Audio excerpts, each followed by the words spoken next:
말씀 보겠습니다. 잠언 22장 2절 말씀입니다. 같이 읽겠습니다.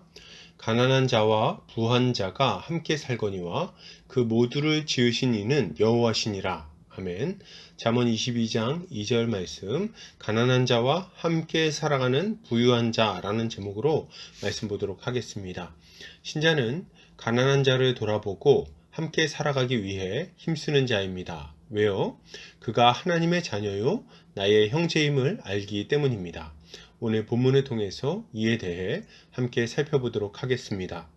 오늘 잠언 기자는 가난한 자와 부한 자가 함께 살거니와 그 모두를 지으신 이는 여호와시라고 말합니다. 이것을 타번역본에서는 부자와 가난한 자가 섞여 사니 여호와께서 그들 모두를 만드셨다라고 번역하고 있습니다. 본문은 가난한 자와 부한 자가 함께 살아가고 있는데 그들 모두를 지으신 이가 하나님이라고 강조하고 있어요. 이것은 신자가 가난하고 어려운 이웃을 대할 때 어떤 생각과 태도를 가져야 할 것인지에 대해 교훈하고 있는 말씀이라고 할 수 있겠습니다. 본문은 가난한 자와 부한 자가 함께 살아가는데 그 모두를 지으신 이가 하나님이라고 말하고 있습니다. 여기서 우리가 한 가지 주의해야 할 것이 있는데 그것은 하나님께서 부자와 가난한 자를 구분해서 만드셨다고 생각하는 것입니다. 무슨 말입니까? 하나님이 어떤 사람은 더 사랑해서 부자로 만드시고 어떤 사람은 덜 사랑하셔서 가난한 자로 만드셨다고 생각하지 않아야 된다는 거예요. 본문은 빈부격차를 긍정하고 있는 것이 아닙니다. 도리어 부한 자나 가난한 자 모두 다 하나님께서 친히 창조한 귀한 존재라는 것을 말씀하고 있으신 거죠. 하나님은 빈부격차를 일부러 만들지 않으셨습니다. 어떤 사람들은 하나님께서 복을 주셔서 자신은 부자로 태어났으며 하는 일마다 잘 되어서 부자가 되었다고 생각하기도 합니다. 그러나 이것은 가난한 사람들이 하나님의 복을 받지 못했으며 심지어는 저주를 받아서 가난하게 살아간다고까지 생각하게 만드는 위험한 말이라는 것을 알아야 되겠어요. 그러나 정말 그렇습니까? 아니요, 전혀 그렇지 않아요. 하나님은 인간을 처음 창조하실 때 복된 존재로 창조하셨을 뿐 아니라 이후에 태어나는 모든 이들도 하나님의 형상을 닮은 존귀한 존재로 창조하셨습니다. 하나님은 노아에게 다른 사람의 피를 흘리면 안 된다고 명령하시면서 그 이유를 하나님이 자기 형상대로 사람을 지으셨기 때문이라고 말씀하십니다. 그러니까 아담의 범죄 이후에도 여전히 모든 사람은 하나님의 형상대로 지으심을 받은 존귀한 존재라는 것을 확실하게 알려주시는 것입니다. 그러면 빈부격차는 왜 생겨나게 된 걸까요? 타락한 사람들이 하나님의 뜻을 어기고 자신들의 죄성을 따라 살아가면서 생겨나게 된 것이라고 봐야 할 것입니다. 그렇기에 이러한 가난은 주님의 재림으로 모든 죄인들이 심판받기 전까지는 완전히 해결되지 않는 것입니다. 하나님은 이처럼 아담의 범죄로 인해 이 세상에 나타나는 빈부 차이를 한시적으로 허용하셨습니다.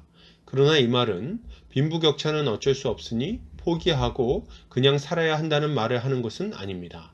하나님은 이런 빈부격차를 좋은 것이라고 말씀하시거나 방치해도 되는 것이라고 말씀하지 않으셨어요. 도리어 이 문제는 적극적으로 해결해야 하는 것이라고 가르치십니다. 신명기에서 주님은 빈부격차가 일어나는 현실에 대해 말씀하시지만 동시에 이 문제를 적극적으로 해결하라고 명령하십니다. 땅에는 언제든지 가난한 자가 그치지 아니하겠으므로 내가 네게 명령하여 이르노니 너는 반드시 내 땅 안에 내 형제 중 곤란한 자와 궁핍한 자에게 내 손을 펼지니라.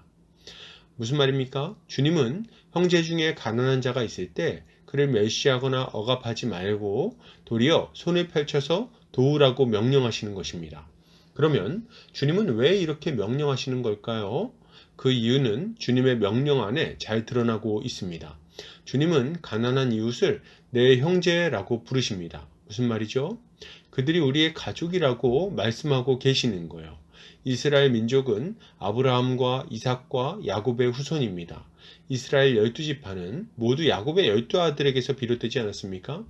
그러니 서로를 형제로 여기는 것이 당연한 것입니다. 그리고 이렇게 형제로 여긴다면 형제의 어려움을 돌보는 것은 얼마나 당연한 일입니까? 내 가족이 굶고 있는데 그냥 방치하는 것이 말이 되겠습니까? 예, 당연히 도와야 되는 거죠. 그러면 이스라엘 사람들만 가족이고 이스라엘 사람들만 서로 도와야 하는 걸까요? 아니요, 그렇지 않습니다. 주님은 모든 인류를 아담 안에서 창조하셨습니다. 그리고 현재의 모든 인류는 노아의 후손이기도 하죠. 그러니 실제로 모든 인류는 피가 이어진 형제인 것입니다. 그런데다가 교회는 예수를 믿는 자들은 예수 그리스도 안에서 연합되어 하나된 영적인 가족이 되기까지 했죠. 이것을 생각해 볼 때 가난한 형제를 돕는 것은 더욱 마땅한 일이라고 할 수 있는 것입니다. 그러므로 여러분, 이것을 생각해 볼 때 신자가 가져야 할 마땅한 생각과 모습은 무엇이겠습니까? 먼저는 가난한 이웃을 멸시하고 무시하지 않아야 되겠습니다. 어떤 이들은 가난한 사람들을 함부로 무시하고 핍박합니다.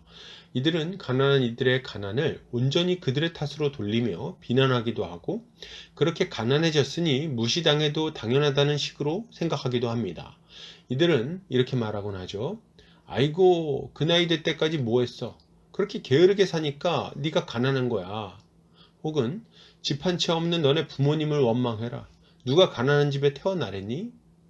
이런 자들은 자신이 이룬 부를 자랑하거나 물려받은 재산을 자랑하면서 가난한 형제들을 비웃습니다. 그러나 이것은 얼마나 어리석은 일입니까? 이들은 하나님의 자녀를 핍박하면서도 자신이 지금 무슨 짓을 하고 있는지를 모르고 있는 거예요. 주님은 이런 자들에게 이렇게 경고하십니다. 들으라, 부한 자들아, 너희에게 임할 고생으로 말미암아 울고 통곡하라. 너희 재물은 썩었고 너희 옷은 좀먹었으며 너희 금과 은은 녹이 슬었으니 이 녹이 너희에게 증거가 되며 불같이 너희 살을 먹으리라. 너희가 말세의 재물을 쌓아두다. 보라, 너희 밭에서 추수한 품꾼에게 주지 아니한 싹이 소리 지르며 그 추수한 자의 우는 소리가 만군의 주의 귀에 들렸느니라.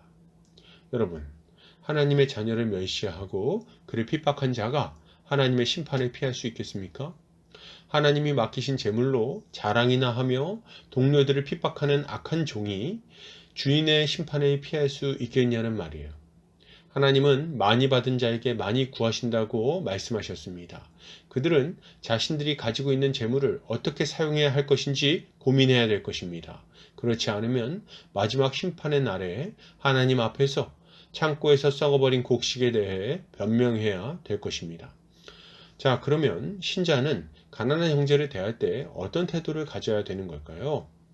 우리는 하나님의 형상대로 지으심을 받은 존귀한 하나님의 자녀요, 함께 살아가야 할 나의 가족이라고 생각해야 하겠습니다. 그리고 우리의 것을 나누어서 가난한 자들의 고통을 덜어주고 하나님의 풍성한 은혜를 누리도록 해야 하는 거죠. 이러한 나눔의 모습을 잘 보여준 것이 초대교회라고 할 수 있겠습니다. 사도행전에 보면 이렇게 나옵니다. 믿는 무리가 한 마음과 한 뜻이 되어 모든 물건을 서로 통용하고 자기 재물을 조금이라도 자기 것이라 하는 이가 하나도 없더라. 사도들이 큰 권능으로 주 예수의 부활을 증언하니 무리가 큰 은혜를 받아 그 중에 가난한 사람이 없으니 이는 밭과 집 있는 자는 팔아 그 판 것의 값을 가져다가 사도들의 발 앞에 두매 그들이 각 사람의 필요를 따라 나누어 줌이라. 이들은 각자 가지고 있는 것을 팔아서 가난한 자들에게 나눠줬어요. 그 결과는 무엇이었습니까? 그들 중에 가난한 사람이 없어졌다는 것입니다. 사랑의 섬김으로 말미암아 빈곤의 고통이 사라지고 하나님 나라의 복을 풍성히 누리게 된 거죠. 여러분, 이것이 우리가 추구해야 할 복된 모습인 것입니다. 결론이 드립니다. 여러분, 가난한 자를 멸시하지 않으시기 바랍니다. 그를 형제로 받아들이고 함께 살아갑시다. 우리에게 주신 복을 나누어서 빈곤의 고통을 물리치고 하나님 나라의 풍성함을 누리도록 합시다. 이것이 신자의 마땅한 모습입니다. 오늘도 주님의 지혜로 승리하는 성도님들 되시기를 주의 이름으로 축복합니다.